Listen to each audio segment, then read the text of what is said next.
à tous et bienvenue sur cette troisième partie pour la création d'immeubles en Geometry Node. Alors je voulais vous dire aussi que j'ai mis ce fichier, mon fichier final en fait, à télécharger aussi. Donc là c'est la version plus complète où j'ai fait un petit peu tout le boulot, c'est-à-dire que j'ai mis les collections, vous voyez, pour la façade, pour le rez-de-chaussée, j'ai fait la sélection d'une seule entrée. Alors vous voyez, il n'y a qu'une seule entrée sur le rez-de-chaussée. Et aussi pour le dos, on peut sélectionner une collection spéciale juste pour le dos, pour qu'il n'y ait pas de balcon par exemple. On peut choisir s'il y a une entrée sur les côtés ou alors mettre un objet quelconque. Là j'ai mis une entrée sur les côtés. Le toit, pareil, la lumière, avec aussi une sélection pour le matériel. Pour les lumières, comme ça quand vous créez la collection, vous pouvez choisir quel est le matériel pour pouvoir allumer la lumière. Donc voilà, tout ça c'est dans le fichier, et puis je vous ai bien catégorisé tout ça, regardez comme c'est merveilleux. Ici vous avez la collection toit, façade, et vous retrouvez tout là. Donc ça devrait être assez utile. Voilà, on continue. Alors, on s'était arrêté la dernière fois, après avoir fait les 4 côtés. Chaque côté est basé sur des collections différentes. On a le toit aussi, et tout fonctionne bien là, c'est merveilleux, la largeur, la hauteur et la profondeur. Donc maintenant, ce que je veux faire, c'est avoir une collection différente pour le rez-de-chaussée, pour pouvoir mettre, je sais pas, des boutiques, la porte d'entrée, etc., etc. Et n'hésitez pas aussi à mettre un petit like, un petit commentaire, ça aide pour le positionnement de la vidéo, donc c'est toujours sympa pour m'encourager à en faire plus. Donc c'est parti, la face de l'immeuble. Donc la face de l'immeuble, hop, 1 sur le numpad pour voir la face, et il va falloir qu'on comprenne comment on peut sélectionner chacun des points. Donc on va faire après le transform. Alors le mesh to point ici c'était juste pour vous illustrer, pour vous montrer où étaient les points. On peut l'effacer, donc CTRL X pour l'effacer. Et ici on va mettre un separate geometry. Hop, separate geometry. Ça va nous permettre de faire, vous voyez, une sélection ici et d'envoyer donc la sélection dans un instance on points avec une certaine collection et l'inverse de la sélection, donc le reste, avec un autre. Donc, d'ailleurs ici, hop, si, on va garder la sélection et je vais vous montrer un petit peu comment ça marche, l'index en fait. L'index, c'est une manière pour Blender de savoir quel est le numéro de chaque point. Alors vous allez voir, on va le rajouter, index, ici, et on va mettre un compare floats. Alors ça, c'est une manière de faire des conditions en fait. Ici, on peut choisir différentes opérations, on va mettre equal. Donc, on va plugger l'index dans le A, et ici, ça va nous dire si l'index est égal à 0, à 1, alors c'est un entier, hein, donc il faut qu'on mette 1, 2, 3, quelque chose comme ça. Et le résultat, on va le mettre dans la sélection. Donc là, vous voyez, il nous a gardé uniquement l'index qui correspond au 0. Si je mets 1, vous voyez, il nous sélectionne le point qui correspond à 1, 2, 3, ainsi de suite. Donc vous voyez, l'index va vers le haut. Alors, c'est pas obligatoirement ce qui nous arrange, mais c'est comme ça. Donc 0, 1, 2, 3, 4, 5, 6, 7, 8, 9, 10, 11. Ok, et donc ça, évidemment, ça change en fonction de la hauteur. Si je mets une hauteur de 4, ça va nous faire 0, 1, 2, 3, et ensuite on revient ici. Et nous, on voudrait sélectionner uniquement ceux qui sont au rez-de-chaussée.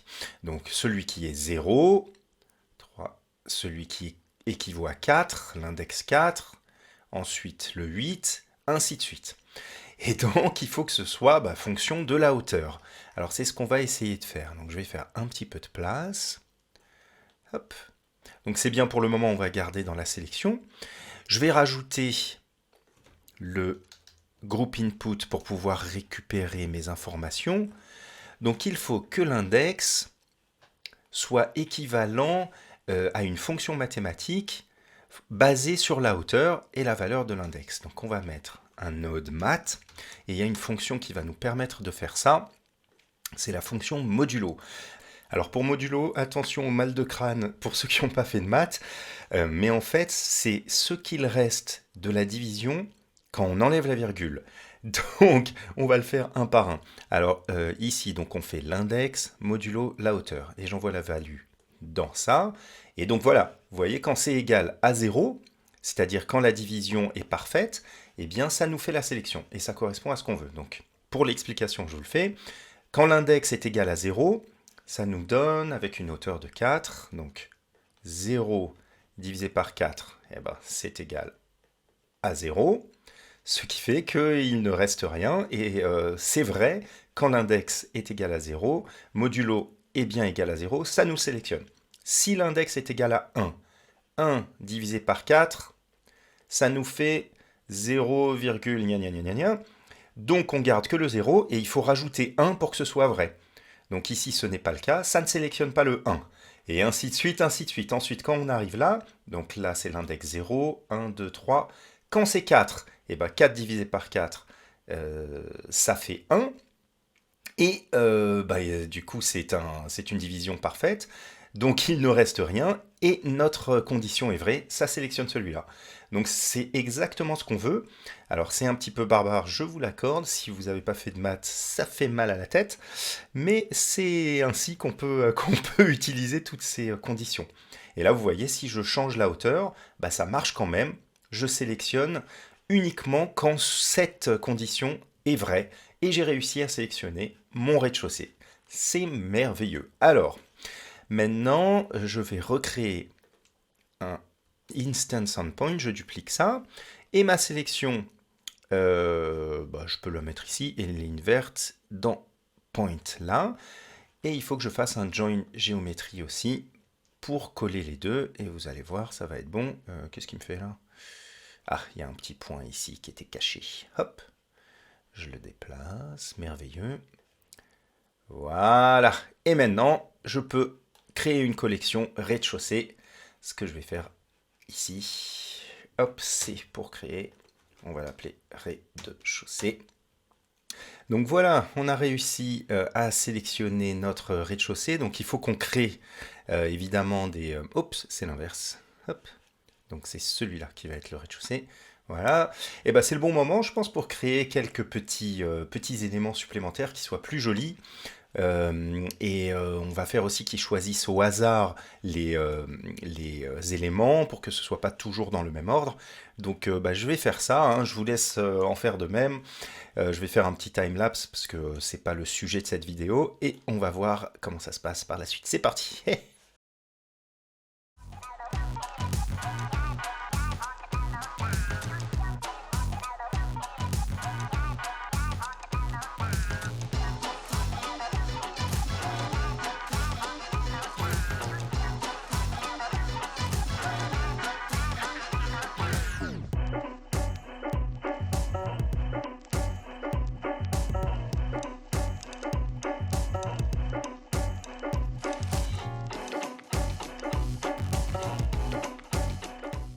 Ok, donc alors, vous voyez le souci qu'on a, c'est que il va nous caler les collections toujours dans le même ordre. Donc dans son ordre à lui, hein, mais vous voyez, ça se répète en fonction du nombre d'éléments. Donc on va rajouter un petit quelque chose pour qu'il choisisse au hasard. Alors c'est hyper facile. Ici on a instance index. Et il faut qu'on mette un random value à cet endroit-là. Et du coup, il choisira l'index au hasard. Regardez, il y a un random value. Hop, on choisit integer. Alors le maximum, ça devrait être le nombre d'éléments qu'il y a dans la collection. Mais alors peut-être qu'après il tourne, je ne sais pas trop comment ça fonctionne. En tout cas, vous voyez, alors celui-là, c'est le rez-de-chaussée. Donc je vais le mettre aussi sur la face. Hop. Et voilà, vous voyez là du coup, il choisit au hasard les éléments et on peut changer le seed évidemment. Alors il y a autre chose que je veux vous montrer. Ici, on peut rajouter les collections si vous voulez les choisir. C'est pas mal, vous voyez là, on peut mettre dans Group Input. Si je rajoute par exemple le rez-de-chaussée ici, Et voilà, il me met la collection là et je vais pouvoir la choisir directement dans le modifier ici, ce qui est assez pratique quand vous voulez faire plein de collections pour des immeubles différents. Alors je vais pas le faire hein, maintenant ici, c'est pas la peine. Je pense qu'on est quasiment arrivé au bout, hein. À partir de là, il faut répéter la même chose pour sélectionner le rez-de-chaussée pour chaque côté. Alors c'est parti, je fais les sélections pour chaque côté. Le côté droit. Alors le côté droit, c'est celui-là. Donc, juste après le transform, on va faire de la place. Ça, c'est la collection de la face. On va faire le separate geometry. Voilà. Et on va refaire l'index. Compare float. L'input. Voilà ce qu'il nous faut. Et le fameux modulo dans le mat node. Donc si je choisis modulo, on va faire l'index modulo la hauteur et il faut que ce soit égal hop, hop, à 0. Et donc ça c'est notre sélection. Et voilà, c'est merveilleux. Donc ici ça va être notre rez-de-chaussée et l'inverse de notre sélection, ça va être la façade dans les points. Voilà, il nous faut le join geometry pour avoir les deux. Oups, pardon. Et on est bon. Merveilleux. Ici, on a bien... Alors, laissez-moi voir. Non, c'est pas bon. J'ai pas mis face ici. Voilà. Et évidemment, ne pas oublier de mettre le random value pour que ce soit pas toujours dans le même ordre. Oups. Random value. Ah, c'est pas vrai. Voilà. Toujours integer dans le instance index. Très très bien. Et voilà, il faut répéter ça pour les autres côtés. C'est parti. Donc, le côté gauche maintenant. Où il est mon côté gauche? Il est ici, alors que je fasse à nouveau de la place. Voilà. Mon côté gauche, le voilà. Et c'est reparti. À quel endroit? Donc le mesh to point il servait à rien. Hop. Donc juste ici, c'est parfait. Separate geometry.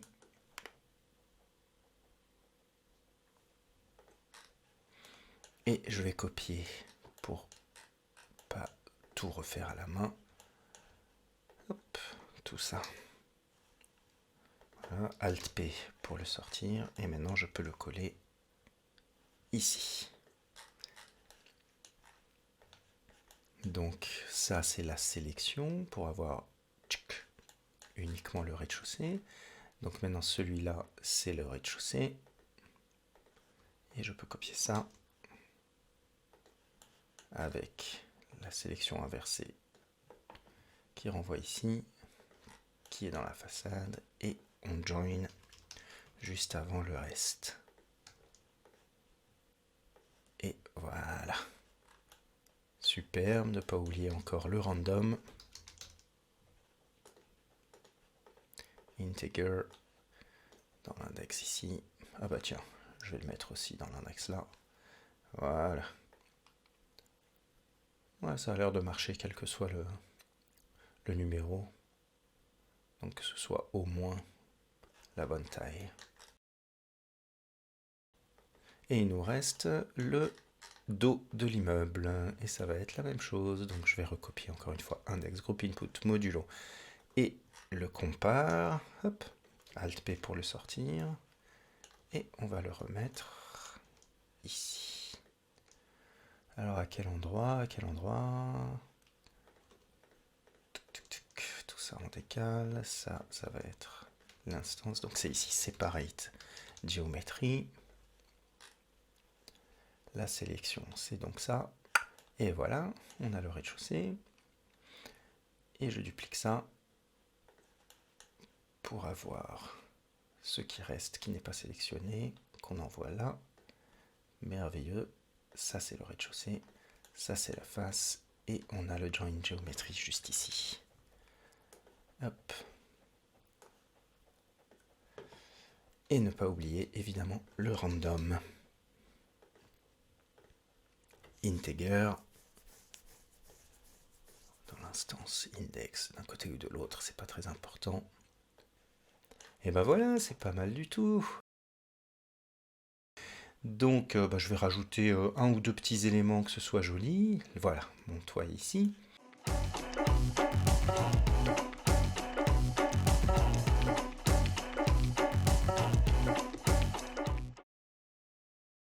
Et là encore une fois, vous voyez, il met tout dans le même ordre. Donc pareil, je vais mettre un random value dans l'instance index pour qu'il choisisse au hasard l'index. Hop, random value, qu'il me le mette pas n'importe où, pas du tout vector integer, instance index, et je vais laisser le max comme ça, peu importe. Ouais, ça fait pas très joli, peut-être que je vais baisser un petit peu la taille. Bon, laissons comme ça, allez, pour cette fois c'est bon. Alors voilà, je pense qu'on arrive au bout de ce cours sur les géométries nodes. Maintenant, je voulais juste faire un truc en plus. Je vais faire quelques matériaux pour que ça ait un peu plus de gueule, évidemment, et vous montrer comment on fait pour choisir le matériel, pour qu'on ait en fait dans le modifier les lumières on ou off. Donc je vais faire des matériaux pareil en time-lapse. Je vous laisse faire de même, et on se retrouve tout de suite. C'est parti.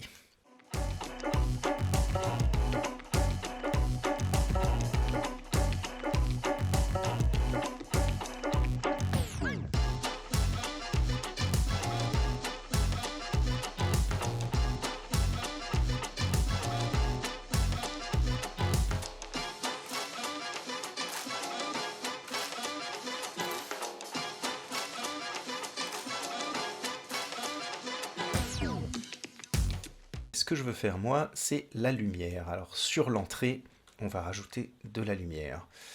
Hop, ici. Donc je vais retourner dans ma collection entrée. C'est celui-là. Hop. Vous savez ce que je vais faire, ça je vais l'extruder un petit peu. Et ici en bas, on va insetter, voilà. Et juste ça, on va lui créer un nouveau matériel, new, que je vais appeler lumière on.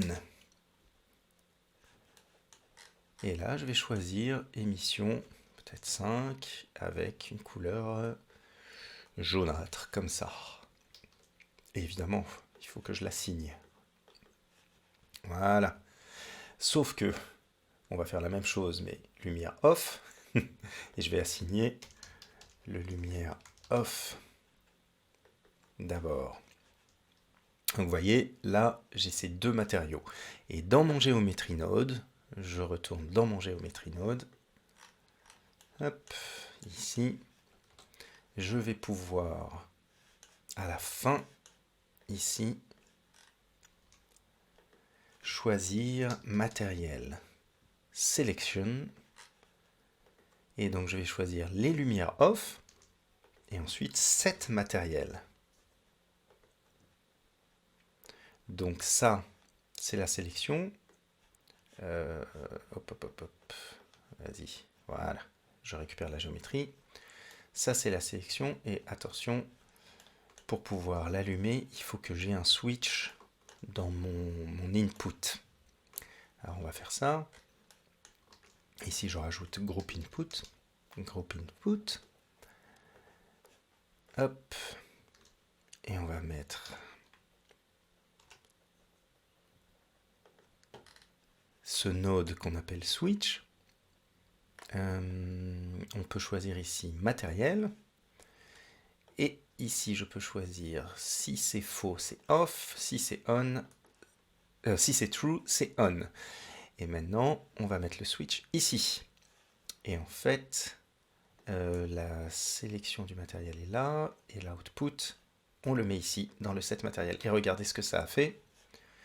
Maintenant, dans mon Geometry Node, dans mon modifier, j'ai un switch. Et si je fais 1, alors vu que c'est pas la nuit, on voit pas bien, mais vous voyez ici c'est allumé. Alors attendez, je vais choisir un autre environnement texture, que ce soit la nuit, solitude night. Et voyons voir donc pour la lumière maintenant. Si j'allume la lumière, hop, ça s'allume ici. Et voilà, c'est merveilleux. Voilà les jeunes, je pense qu'on arrive au bout. Avec tout ça, vous pouvez tout personnaliser, travailler plus les matériaux, mettre des choses plus jolies sur la façade, faire un rez-de-chaussée correct. Et puis toujours penser que vous pouvez rajouter des sélections ici pour choisir les collections facilement, que vous n'ayez pas à retourner dans les nœuds. Comme ça, vous créez un immeuble et vous avez directement le choix des collections à chaque fois que vous le créez, ce qui permet de tout varier vraiment facilement. Et voilà, je pense qu'on a fait le tour, hein. C'est assez complexe et complet, mais une fois qu'on comprend comment ça marche, c'est hyper puissant ce qu'on peut faire. Laissez un petit commentaire, un petit like pour que ça me motive à faire plus de vidéos. Et à très bientôt. Ciao, ciao!